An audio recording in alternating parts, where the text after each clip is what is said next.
na yere ka kire say ma ware me kru 56 years so oba ne ka say manikum mamena be man hia wo awurade ha wo hia ni wa wo yere say manikum me pesa me say awurade wo bete kwa oba ne say manikum a ti ase e boko number 4 enkoye saduane no a oba ye ne say do sanye do keep quiet ha aha wo si ka say that aduane ni mu urade hye o ko pe gwa na wa ha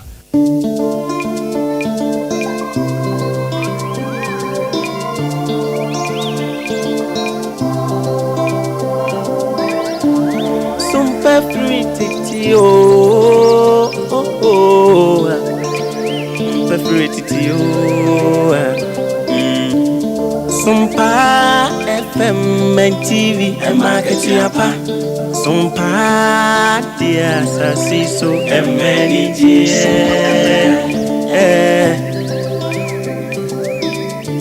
Ajuma yesimini aketi enti usumu sumyo aguna bema wanya aketi apa ewa sasi so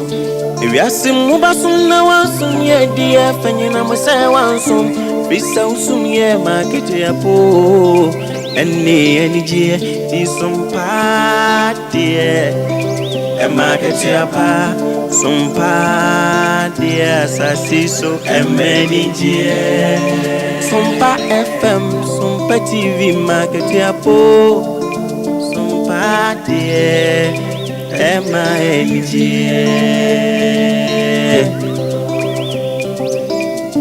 Teaching wafidi neto Sompa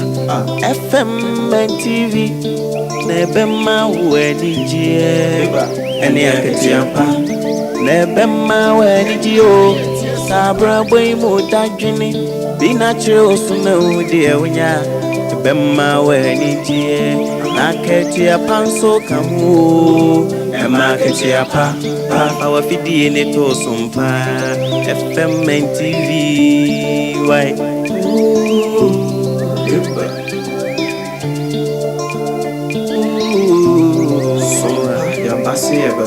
Yasim Sompa mani die ni aketi apa na unu warada Sompa dia sitine imunu market yapa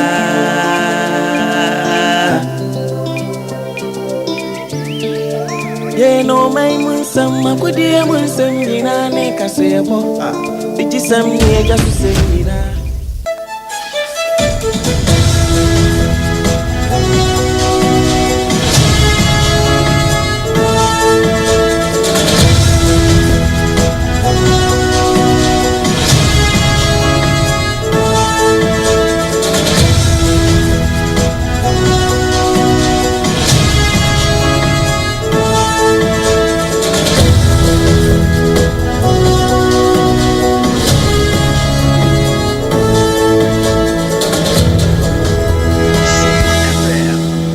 Nonsia abo omanti asemai Ghana aha eye Sompa 106.5 FM Accra Sompa 106.5 FM Accra nonsia kase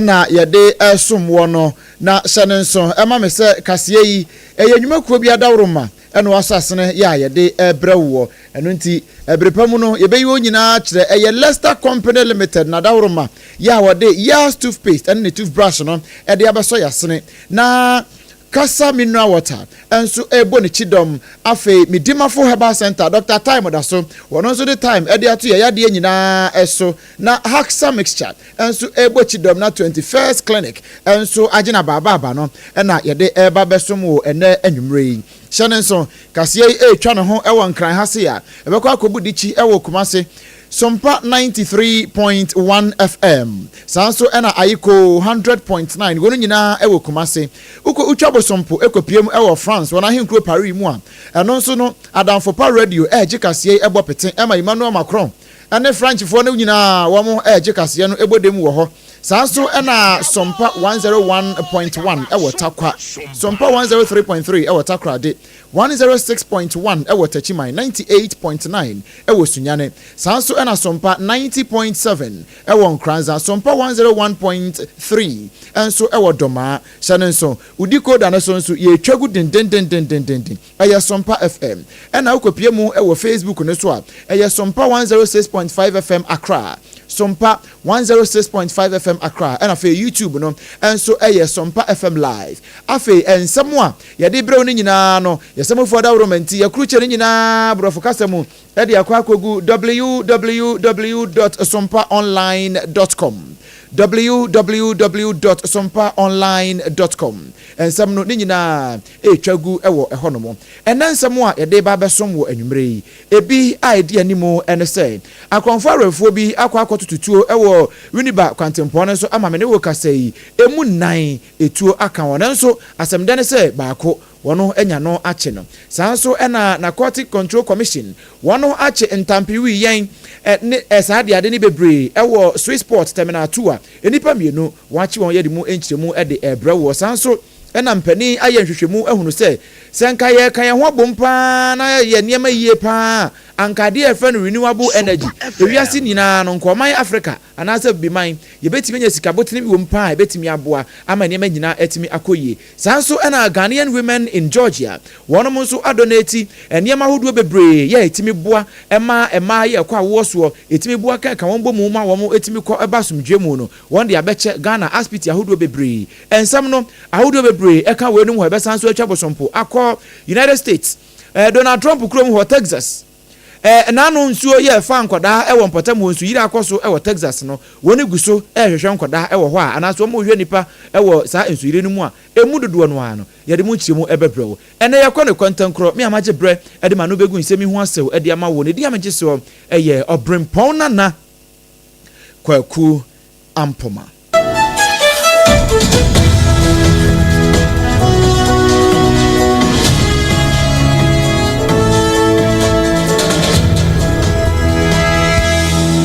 Yesha semna se ni ahyase e de free eye akronfo aremfo wono a womo se womo ma ewiase titiru pan ne oman Ghana mu ye ho entoye no wo wabre ape oniama nyina de mfie petepete ape oniama no na won e de dakoro aba bewia sade no ha dwene pa na ne ayate anwumere ya ene se okopie mu ewo eye buduata junction ya e work aso awini ba kwantempo no mu a akronfo aremfo ekobo dichi ewo ho ene enope ya ena womo beya se ahomache donko ebremu ho no ene won kobo pampim ewo mpotam ho a kasia eko ede ene womo dituo egina won so egi won ho niema bebre na ka baako ya ye Toyota Hiace bi mini bus bi na esu passenger fo bebre ewo mu ena akronfo aremfo yi esane tuo mu edigu won so emu makomako enan ena etuo no eka won na mene wo kase won do akogu Winneba Trauma Hospital Specialist Hospital hono a mene wo kase wo mu a ya eho adwuma nyina dokotafo ne apomdi adwumafo no egina won so den ya won ehwe se won betimi abo won kwa ho ban agi won esan de asi atasefo asase so bambofo kire se won mo abo won homode ne pa ama sa nipa bonefo ya ekodi sa aboni won mo achi mu baako a wo won akache na wo boa enhwehwemu. Narcotic Control Commission etwanitia efreno NACOC wono aye adwumaso ne adwuma bete pa ya wono kire se womo achi cannabis ne efreno ntampe wi yen Jamaican kontomire no woni achi bi ewo Swiss Port Terminal 2 hono a na wono chi ye no womo kire se na onipa kro no a womo agi saade we efi nipa womo echi won no omo ye nipa mienu ana sese wono achi won ai mu mienu de wono mu adwane nti abusia odwane ye ewo Facebook ne so a eye SOMPA 106.5 FM Accra SOMPA 106.5 FM Accra udwane ye wo hope ubehunu videos no any pictures ne bi bebre ewo ho a ni nyina no onsu betimi abo ani akonhoma wo kire se sa nipa yi no womo de bi aihye womo boxes eho nom de bi atete jeso won peso bia behunu ene won peso won de etwa bosompo ede to aniema so akopie ohema lizi krom ho nanso bambofo ehunu ne ntem no a no wono etimi echi won se nipa mienu yin womo eye Lincoln ni Okaija ya wo chese wo no March 27, 1979 and afi Kate Davidson ya dodo na afre no esi womo de womo nyina aya wanted ya se me ne wo ka sei womo adwane ya prosifo kire se yamwa na hwehwemu entimi enkoso na wontimi nchi won afi mienu a wonchi won no womo ede won nyina so wondin no ede won de atakakra ya won kire se womo ebo hwehwemu yie pa na wo kire se saade we ya ekoso efiri be se 2022 ede eba ne nyina no eni anakokofo abo won homoden achi pa no uhwemu a we ena ye record breaking pa ya okambo mu a ye be se 59,900 kilograms and penifo ache afinkwa na wachira se saade we ya ekoso no egusu epeja na homene so pa wohwe afi 2021 no na 15,458 kilograms and wono etimichi ye nanso ni nyina mu se penifo echechi won no enya de se omanfo no ede esua de ewo ho eno en wode sa afutue ede amase wo bibia obetimi aboa amasa nipa mieni watimi ache won no adwuma so no mo ye eno nti abasobode kese pa ena wobetumi de amawo yetoa ensem so ne de ani akire ensem fufuro mu a Power Shift Africa wonomo eye edwumaku a wono hwe enyima hoden ensem so na se ya dada ne yemani ewo bibremu no womo ya ade pa womo enoma ye nhwemu bi ede aba se senka yetimi adada ye ho yie pa na ye jai se da bia no na se bia nka Ghana ha akosomofu nko akosomo ECG ehon nko a ene ye de ani ahwe se akosomo ya ato hoi eno nko a na emom se ya dada ye ho ne apagya ye ho tsa dada ntoma ne akeka ne mabomu no eno de yentimi nye bie na senka bi man titiru yetimi aye saade we bi pa ne yetimi akeka ho abomu pa yi a anka sika abibrem nko a ye betimi anya America dollar no be ye $5 trillion and anka ebetimi anya no afebia empo enkosi ti senka 2050 senka emfie be se aduonu ma edi animu na nka etimi aya sa sika 5 trillion and anka ebetimi aboho ban ede ato ho san se etimi bua pa ene yo hwe nei awia na ebotugu a oman abibiman eboha pa nanso yemfa nya ade hia emframa yetimi de emframa krampo so anyinam nkane a nanso yenyina de yeni akwesi nsuo so ena da bia na dam kakra ho ehon tetwuma pe na bibrem ni titru pa ene oman Ghana na ato ye ne abese no eno ena wono ye nhwemu ede abase senka oman abibrem ena Ghana eka hono bie no senka ye dane ye ho kakra na ye de yeni ahwe ewia ebotugo emframa ena niema hodo bebre ye etimi ede generate ye anyinam ahode ni bia anke betimi aboan amia service kapa no nti wode afutuo ade ama ya hodo titru pa ne wemu aban ne se wo hwe sane ebe ya wo betimi aboa ama ne ma we nyina no abibrem enso enya eso emfaso yeguso ejina ensem no mu na mum ye de ani kiremu ewo ensem foforo mu a Ghanaian women in Georgia we eye Ghana ma hodo ye wo oman Georgia mu abrochire na woni aka ho abomati kuo ene woni kire se won wahu enema a ekoso titiru pa ewo oman Ghana mu se wono mu a yare na na se mampo efafuro ekwa ya asabia no won wahu se so mo ekọ awoye no a eya na ensem bebre ena ewomu eno nam so ema wona keka won ho abom apani ma hodo ebetimi aboa amasa womo adwumadi a womu die ewo ayasabia hodo no etimi akose etoten eno nti enema a woni aka bom no ebro be se ahanu ene yachire ya ebro America sika dollar no obepia hodo bebre ene wona ka bom ede aba na pani ya wono eda wo mo ano sa bre prepre ye echire mu vice president eye Alain Conte wode atodwa kire se nokure womo ka womo de sa ne ma we nyina ba ye nempo ansa na mpo womo de ba no womo te se wosoafo ya ohwe Ghana apomden ensem so nyafo kwabna minta akando ede atodwa kire se sesei womo nyina moa womo abofoto bi anasa desk bi ewo ministry se wo bibia wo nsem wo bie no wobetimi de aboa ama yetimi aboa ma apomden etimi akonkan no na ehye wo nkutupa ema won ye sa de we se nanso one day by na ko nim se aban na be ma won incentive kakra betimi aboa ama wo mo bedu wo mbe clear ni nyina etimi akoye nanso anko ne sa wo wo mo beduru ya ehho asem echen kuri maame Alain Conte what you say musei we rather use monies to purchase things and bring them in, but what happens is every year we've been doing this for the past 9 years. The Ministry of Health and the Ministry of Finance ensure the Ministry of Finance give us a tax exemption. It is such a difficult thing that happens is we have to jump to a lot of hoops. This year, for instance, it took us about 3 weeks, 21 days. We ended up paying a demurrage of about $10,000. Nanka me hu ye mpanise papa so apa homa so no nanka nye nanum hode na emom ni yie mu a wono a wope ni yie no afehwe senior water mpentenkwa we eya maame Alain Conte wono na emprempren woye ekuo no dwem training abedi akire vice president na nia ekuo no dwem training asese yayi wono ne odne dwumadie aba na wiye eya maame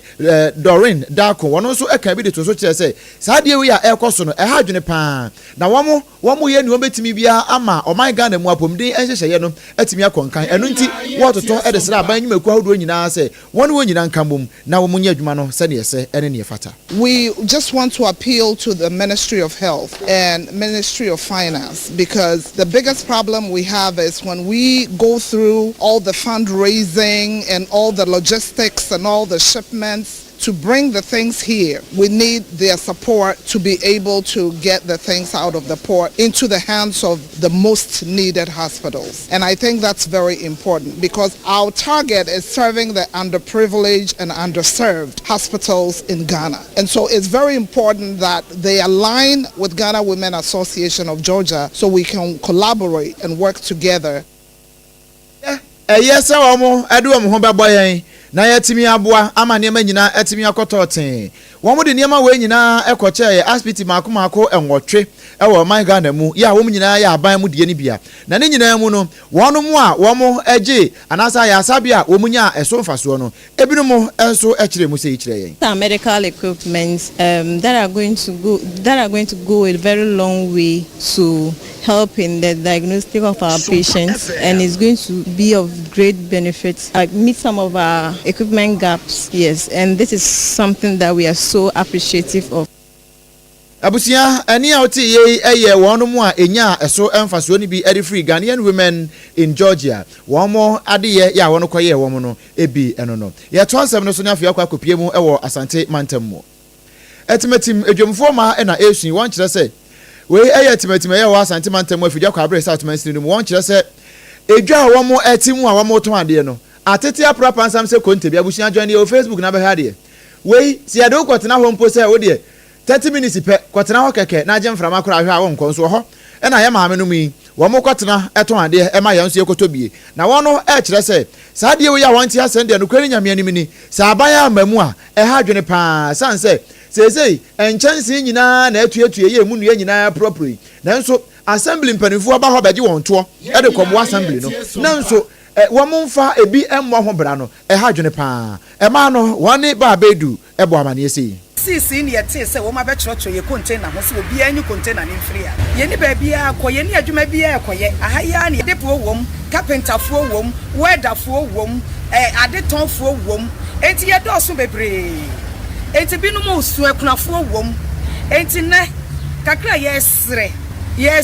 na otumfo ye de yade sre de e ba nanim opem so kroru a ye sre no de sre de na ye de ba nanim de to so biem yes, sir, President John Mahama. Yes, sir, no. So yes, sir, no imagine ma ye ni baby e kodidi. Aha no ye too free ha. E de anwo kire beba. Ememe wom. Ebebo ebe ye niema emfata. Eme wom so be ye niema emfata. Enti se ne yes so mu nyina mrem. De to so regional minister, Ashanti regional minister. Yes, sir, wo so brem. Se free abu apes. CMB wo atwema wa bi agya South. Wow. Enti wo mu totosre samanfo mremu. Nya saade a ne aye sa enebeye na bankrate pani ya ogina mpotam ho edema wo mo eye honorable Patricia Pearl Ankra wono nso Erika Krato so kire mai se wate won akosem obedi ho dwuma. So far so good. You call market, or you call share say the market in it here. In fact, it's in a deplorable state. And then I come say may I come back to your office. We're going to sit down and come up with a strategy. You bet me about the market is our property. Or mine a Japadi. Simple say any Japadi employ. Didi a jamu honey a food stuff say ban. So we have to make sure that the place is hygienic for anyama or for human consumption. We mame Patricia Pearl Ankra bankrate penny original madeshia we fija kwa abre na wono nso edina ma ne bosei ede eto so ye to ansem ne so abedadwa se oman Ghana mu binum wo ho a na ye the title ahodo bebre ede ama obi ho na ya ma no doctor ya ma no professor na professor ede ama no yi ana doctor ede ama no se bi anka professor systematic wono no ebi a school bi na wo boja and what the title no man say oh udwuma wudi enti ye bo aba so honorary award and what the amano sa de no GTech kura na nsen won say omo twe abahwe no ama nipa bebrempo ye wa ban mu won a kire won say omo hweye and omo anyusu sa doctor na professor na hwan no omo anyusu bio enam so ama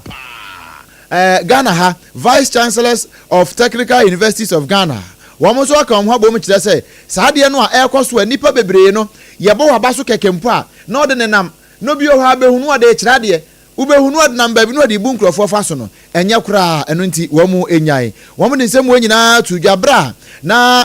wɔn mu ate sɛ GTech foɔ ɛnso ato kɔkɔbɔ kɛseɛ paa ɛde ato mu a wɔn nyinaa nso ɛde wɔn ho agye mu bi no wɔn kyerɛ sɛ saa adeɛ yi a ɛrekɔ so ɛwɔ man Ghana mu no sɛ wɔn a ɛyɛ ana titiriw paa ɛfa no efiri wɔn no wɔn a nka bi amfa wɔn nso wɔn de anto so a ɛbɛha dwene paa no nti wɔn nso de wɔn ano ɛɛto mu bi aka kyerɛ Ghanafoɔ nyinaa sɛ mmerɛ tia si ɛbɛhyɛ da abɔ waba so bi a na odwuma bi a wudi ɛna yɛhwɛ so na yɛabɔ waba so na yɛka sɛ oh we deɛ wo sɛ sɛ yɛde saa aba so bɔ we ɛma wo yɛde ma wo a saa berɛ no a yɛde ma wo wɔ beaeɛ hɔ ne yɛde ma wo no wonya tu ka afiri hɔ ana dwumadie no ewie pɛ asa wontimi nyusu bio ɛno nti ɔmanfoɔ no nhyɛ no so anyɛ saa mo a mugu so yɛ no sɛ mmara no so mu a ɛne mo ɛbɛko ahye ɛwɔ saa kwan no ɛsoɔ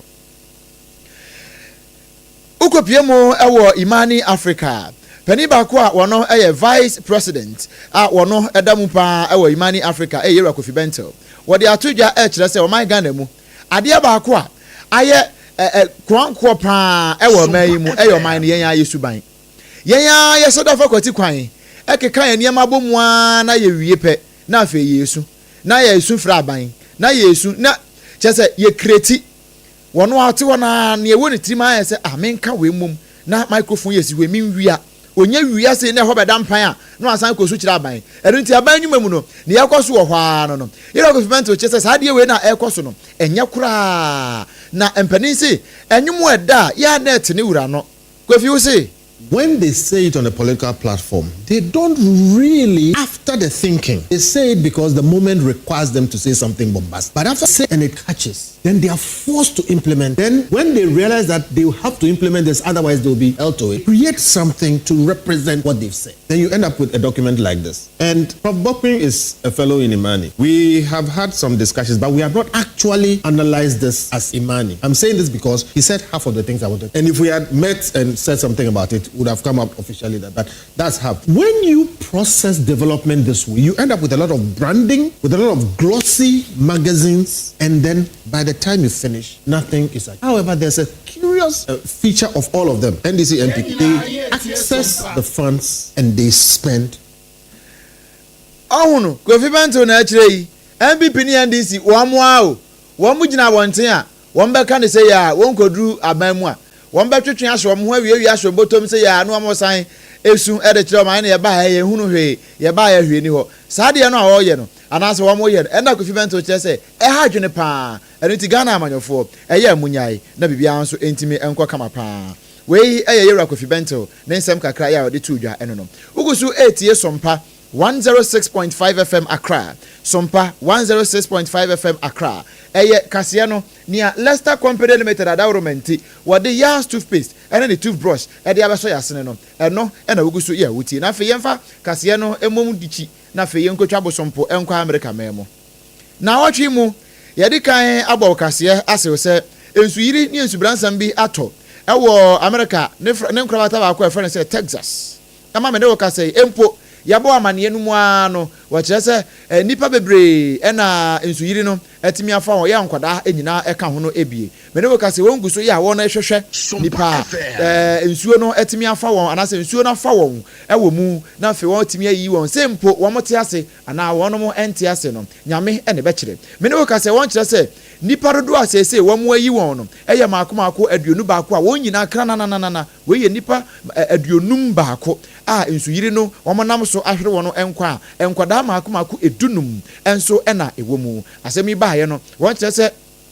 enipa wo mo atimi ayi wo mo a won de won te apo ya won te ase eye ahanwotwe aduonum 850 ena won no atimi ayi won eno nam so ama awre hosempa ena ato America man ye nam so mpo ema na no America man panido na Kwaku Trump wode na no atum bia wo kire se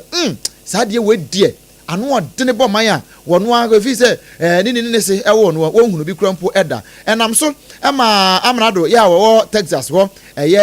Craig Abbott wono so de atodwa che se aw saade we pa de hadwene pa nanso wono mo a wo mo eboade wo mo kwa to fom amo ma kwa hwe saade nipa ya wo mo nyina osu se nsuo no afa won ewo mpotam ho no wo mo atretre mo akwaban mu yie pa ya won gu so eboa titru pa ene Care County ya eno ewo sampotam ho ne de won che se enipa mako aduonu aduanan miensa ena wantimi ayi wo ma emu be se aduonu enson de won nyina eye nkora ya besinne wonu enhu won ya Christian Youth Camp bi a won potam ho eho ena wo modi bidum mpo akogu a enkoda ne bi wo mugusu a wo mo hwe wo kakrakra ahwe se wo mo nso ebetimi abati asefo mu wo mo nso bi a wo ma ye unconscious ya wo mugusu hwe wo nso betimi abo wo ma abati asefo mu na wo mo aka nso wo mugusu tete wo akwaba mu ahwe na wo matimi age won kwa enso ede esi ho ede ama wo afei wie we so ena ye gina na yede kase ni nyina yede esie chanenso ensemo a yede ebesom wo ene enwoma ebi ene se akronfo ranfuo bi akotututuo ewo winiba kaso akwantempo ne so ama meka se passenger fo enan etuo no atimia etuo na ka won no a emu kronfo no baako de prosifo ache no ama me ne wokase wo prosifo akache eboa ehwehwemu sanso ena Narcotic Control Commission na kokofo abo won homoden pa ache enipa mienu bi a wo mu ekita enubone ya nko mo de kwa himalizi krumu a wo mu chese mienu de wono mo adane won ho eno nti won de kokofo ma manfo se obi a moa na yentimi yensa entimi nka won yensa ka won a ye de won agina emrana no Ghanaian women in Georgia enso e de medical equipment a do so pa e de abeche Ghana ya sabia aban de no emu mako enwotwe ya wono etoto se aban enkamum na wono wo moa na bibia nso entimi enkonkan ye twa abosompo ekọ America mamu Texas enso a na ensu yiri ensu bransam ya akoso ewo empotam ho no enam so amani empadifo abamane se meni wo kasa ya no emu mako aduonum baako 51 ena ensuo no afa wono a wo mo yi wono wo nyina krananana ya enkoda ewo mu no eye mako edunum wei ene ensem a yede ebebesom wo ni nyina mu no hye ne nso se Leicester Company Limited na dawro menti Leicester Company Limited wo de Yas toothpaste ene ne brush no ena wo de abedan yen wo de eboa yen amane ma nyina etimi akonkan besira wo hye ne nso ma me ukọ edwom na se wo kwa akọpe brush wo papa ye betimi aboa wo a ne ye betimi aboa no wabusua nyina ho ban no eye Leicester Company Limited de ni bi Yas toothpaste and toothbrush and no any betimi aboa so wo pedodo atu aton a eya na wafre 0501 619 588 0501 619 588 and 0501 390 338 0501 390 338 na fe one empanin abo eho enkomo shanenso 21st clinic na da horomenti na sciatica yade no wotu ase deku ya ekwa ensan emabio eye ntini no a efiri wotu ase ebesi wona akokomu ho no ena ya na etwetwon eno nti da wo se ananse ache onya ananse na ache na emom eye sciatica ne oye hwehwemu no ne o ma ye hunu se efiri bibi sciatica eye 21st clinic me pa che ofo ne kiremu na fe wo mo emo wo pa enkran ha de obehu yen e wo tantwa hill run about ho no a obekọ na Dr. Sisters ene anese fo fefe won wo ho a won betimi ahwe aboa etu sa wo ha yi ase afiri ho afei Ghana ha ba bia so ya budi chi abonkra wata ne bi e wo ho a ye boa wo de apomden pa e de ama wo frɛ yen wo 0540 311 311 0540 311 311 na fe yemwa na bibia nso entimi nkonkan se wo ba ya so ye na se eye enye sciatica na ye hwehwemu nyina awie na ye ulcer yade na hawa eye haxa mixture ya to din se ulcer tamfo Ghana fo nyina agye atumi sampa ye fumukro ya efre ne se ulcer de ne yetimi tu ase pa edema wo kwa emabio no eye haxa mixture papa enye mo pemfo ba ho makora no fo na akora wonya mfinhia dumienu enye na e wo pharmacy ni drugstore ahodo nyina mu herbal shops ahodo nyina nso mo ton bi wo pedodo atu aton na openchire mu bi ya na wafre 0240 238 310 0240 238 310 na fe oni empanin abo enkomo na esa o sha no so ma pa ene se ye nam ho ya nam ho yi nipadua no ohamu nchichemu aduoson eye nsuo 70% ye nsuo nko ana de ekodiba enu nti se obenya nsu papa anomo a na ye kasa mineral water kasa na ye ni nti no yese ne ye timi boa yen eye kasa mineral water enti se wo ye party wedding eye dwumadie bia wo ye ya wo be cha nsuo e wase no ma na nye kasa mineral water ye wona sahye mu ye won bottle eni o dispenser nti fie office unyuma ma wodo ni nyina no ensu a obetimi de ama adwuma efo mo manya mpomden e de aye adwuma de ama 24/7 eno wo ye adwuma na wo mere ho eye kasa mineral water yen aha eno a ne yenom kasa mineral water eno nti ye adwuma no a ye no pepepepe ne kwanso upe bi ato se ba ko na mienu no ana ne dodo mu no Casaloma Ventures e won kran ha ya Taifa enkran ha Back Hospital akiri ho no a ho ne ebutu Casaloma Ventures e ya afra yen e wo 0206 469 430 0206 469 430 and answer 0303 965 780 na one yen abonkomo hwa onim se ye de bre e na ye ade ye de bre na ye ade nyina wiase de e bre ye mfa ni agro nanso oyade bi a oyade no yetimi ade ebre etoso e ma ne ye yie o ya we sa mo midimafo heba center ya na wo anyese na wo mpo wogusu wo ho Kumasi Agogo ya wo ne government school no edi animhwe no Dr. Time daso wo se nyankropon ko a ene ya asafo sese wo de ne nkropata ne bia bankran ha se stroke na house si yade kotodwe da bia asasabro na age waboso diabetes bema o prostate ho hawo wunya hu na kira kwan hypertension kidney failure awo na ma wa awade mu me pa chew wo de na kwa yade kwankro